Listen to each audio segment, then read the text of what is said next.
وہ برطانیہ میں چلائے گئے، لیکن وہاں پر ظاہر ہے کہ وہ ان کیسز سے جو ہے وہ بری ہو چکے ہیں۔ اور پھر ایک 1978 سے لے کے 1984 اور 1984 سے لے کے اب تک کی جو ہسٹری ہے ایم کیو ایم کی، مہاجر قومی موومنٹ سے لے لیجیے یا دیگر دھڑوں بدیوں کا ذکر ہے، یہ سارا کے سارا جو میٹر ہے یہ اس کانسٹیٹیوشن پٹیشن کے اندر ہے۔ اور یہ پھر کہا ہے کہ جی پیرا جو 9 ہے اس میں یہ کہا ہے کہ یہ جو پابندی ہے لائف ٹائم سپیچ کی اور جو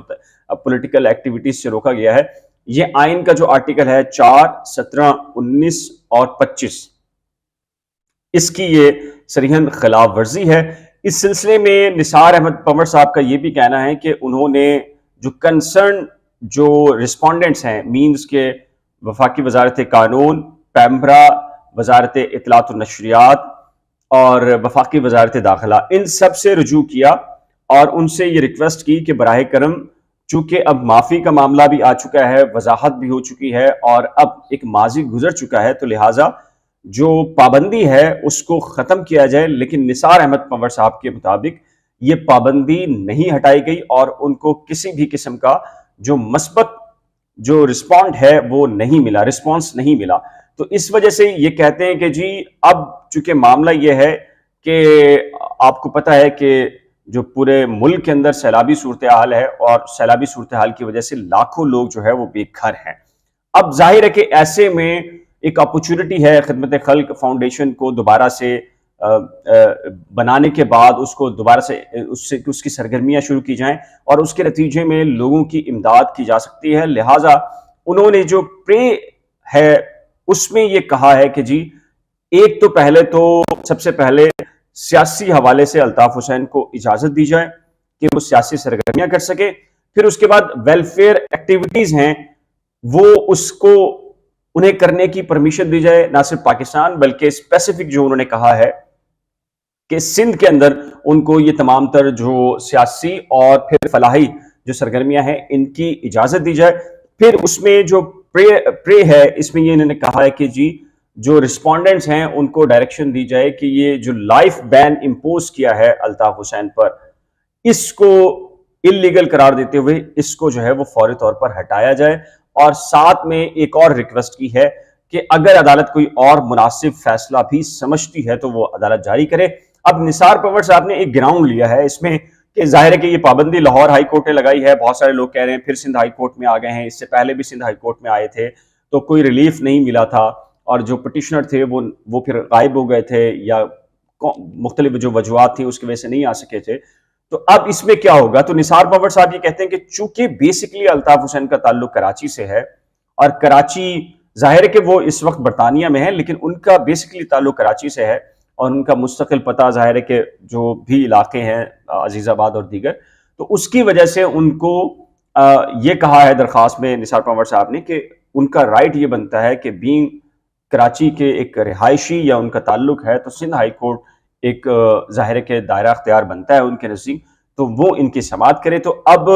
خالد ممتاز ایڈوکیٹ صاحب ہیں جو کہ وکیل ہیں، سینئر جو کونسل ہے، اب انہوں نے انگیج کی ہے،